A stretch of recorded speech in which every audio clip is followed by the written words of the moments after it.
What if a man could own the entire ocean? That was the world of Aristotle Onassis, a modern-day Poseidon with the largest private fleet on Earth, commanding a fortune worth over $2 billion today. But his ultimate prize wasn't a tanker or a company. It was winning the heart of the world's most famous widow, Jacqueline Kennedy. I'm Beatrice, and I'm fascinated by the stories behind legends like these. And to understand the man who conquered the world, we must go back to the very beginning. But this modern god was not born on Olympus. His story begins far from private islands and champagne flutes, in the smoke and ash of a fallen city, as a teenage refugee with nothing to his name. That fallen city was Smyrna, a jewel on the Aegean coast, and for the young Aristotle Onassis, it was paradise. His family were prosperous tobacco merchants, respected and comfortable. He grew up smelling the rich, earthy scent of curing leaves, watching ships glide in and out of the bustling port, a world of certainty. And then, in 1922, that world vanished overnight. The Greco-Turkish War reached their home, and the city burned. The Onassis family, once prominent, were now just faces in a crowd of desperate refugees, fleeing to Greece with nothing but their lives. The trauma of this fall, from prosperity to poverty, from belonging to being stateless, would become the defining scar on his soul, and the fuel for an ambition that would burn hotter than any fire. With that fire inside him, he set out to conquer a new world. His destination, Argentina. His starting capital, the legendary $60. He arrived alone, a teenager who didn't speak the language, a ghost from a fallen world. He took the only job he could get, a nighttime telephone operator. But here, the genius flickers to life. While others just connected calls, Aristotle listened. He wasn't being nosy. He was a student of secrets, eavesdropping on the whispers of commerce, learning the rhythms of business, and identifying opportunities before they ever became public knowledge. He was invisible, and he turned his invisibility into a superpower. His first move was brilliant. Armed with insider knowledge, he saw a market no one else was serving. He persuaded his father to send a shipment of fine Turkish tobacco, and then, instead of competing with the major brands, he created his own cigarettes, specifically marketed to women and tango dancers. It was an instant success. By the age of 25, the teenage refugee with $60 in his pocket was a millionaire. But tobacco was just the beginning. His true masterstroke came with the Great Depression. While the world economy crumbled, while panicked titans of industry sold their assets for pennies on the dollar, Onassis saw something else. He saw a fire sale. He started buying cargo ships, 6 of them, for the price of 2, from a Canadian company on the brink of bankruptcy. His logic was simple and profound.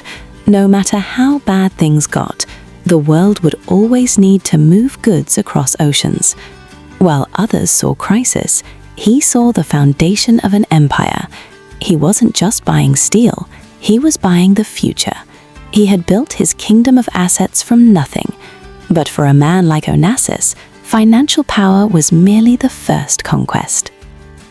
The next battlefield would be society itself, and on this new battlefield, his chosen weapons were women.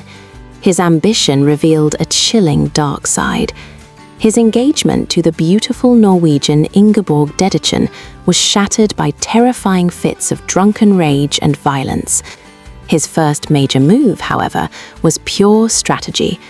In 1946, he married Athena Livenu, the young, beautiful daughter of his chief rival, the world's other great shipping magnate. It wasn't a romance, it was a merger, a consolidation of power that united the 2 greatest fleets on the planet. But once that power was secure, Onassis grew bored. He began the most scandalous public affair of the era with the legendary opera singer Maria Callas. He flaunted her on his yacht, parading their love before the world's press, and most cruelly, before his own wife. It was a brutal, operatic drama that ultimately destroyed his marriage. He had proven he could take any woman he desired, but even the world's most famous soprano wasn't his final conquest. That ultimate prize was an American queen, and for her to become available, her king had to fall. When John F. Kennedy was assassinated in 1963, the world plunged into mourning. But Aristotle Onassis saw an opening. He immediately flew to Washington, a dark-suited figure offering not just condolences, but an escape. His true courtship began when he invited the grieving widow, Jackie, into his own sovereign world, the legendary yacht, the Christina O. This wasn't just a boat. It was a floating palace of polished mahogany and lapis lazuli, where masterpieces hung on the walls, and the bar stools were famously upholstered in whale foreskin. It was a world away from the flashbulbs and the constant threat of history. Here, shielded by his immense power, he showed her a life where she could be safe, secluded, and unreachably glamorous. What he offered was not love, not in the way the world understood it. He offered sanctuary. He offered a fortress of wealth so high that no photographer's lens could scale it. In return, she gave him the one thing his billions could never purchase on their own: legitimacy, the quasi-royal seal of the Kennedy dynasty, the ultimate social validation. And so, in October of 1968, the deal was sealed on his private Greek island, Skorpios, a speck of land he had literally erased from public maps. The boy from Smyrna, who had arrived in a new world with just $60, now stood beside the most famous woman on earth. He hadn't just married a first lady, he had acquired a piece of American history. He had reached the summit. There was nowhere left to climb. Nowhere left to climb except to fall. And in the world of Greek titans, the fall is never gentle. It is swift, brutal, and absolute. Onassis had 2 children, his heirs, the intended inheritors of his vast world, Alexander and Christina. They were the future of the dynasty. But fate, it seems, holds a special kind of cruelty for those who believe they have conquered it. His son, Alexander, was his chosen successor, a handsome, capable young man groomed to take over, already leading Olympic Aviation, the family's airline. But on January 22, 1973, Alexander's small amphibious plane stalled and crashed shortly after takeoff in Athens. He was just 24 years old. The news shattered Onassis.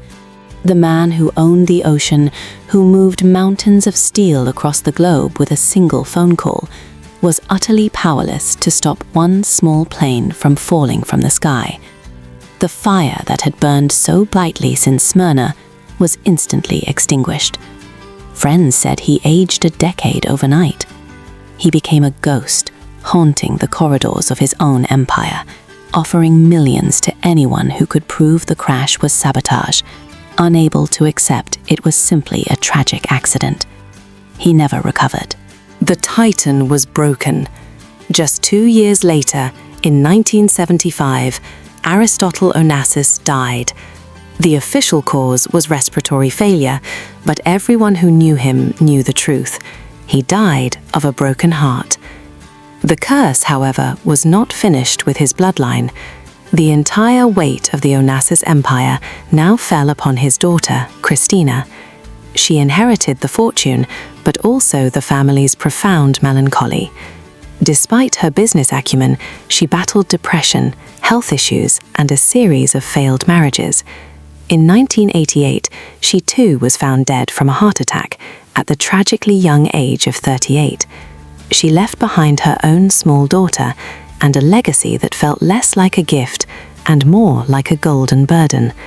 That daughter, Athena Onassis, would become the last direct heir to this fractured dynasty. Her childhood was not one of simple privilege, but a public tug-of-war. Her own father, Thierry Roussel, fought to control her inheritance, a battle that only ended on her 18th birthday, when she finally gained access to a fortune estimated at over $500 million. But Athena seemed determined to break the cycle. She pursued a life away from the public eye, finding a passion for equestrian sports. She married a fellow athlete, and when the marriage ended, she revealed a quiet strength her family had rarely shown. Unlike her grandfather's dramatic conquests and costly affairs, Athena had a prenuptial agreement, tactfully and efficiently protecting the wealth she had inherited. She demonstrated that she was the master of her fortune, not its victim. Today, much of Aristotle's financial empire is controlled by the Onassis Foundation, a philanthropic powerhouse from which Athena was eventually removed from the board.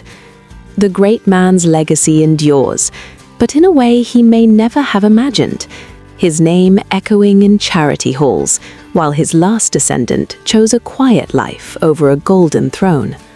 The Onassis story is a true Greek tragedy of wealth and loss.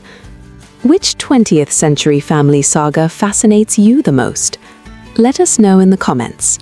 If you enjoyed this deep dive into history's most powerful families, make sure to like this video and subscribe to our channel for more. Thanks for watching.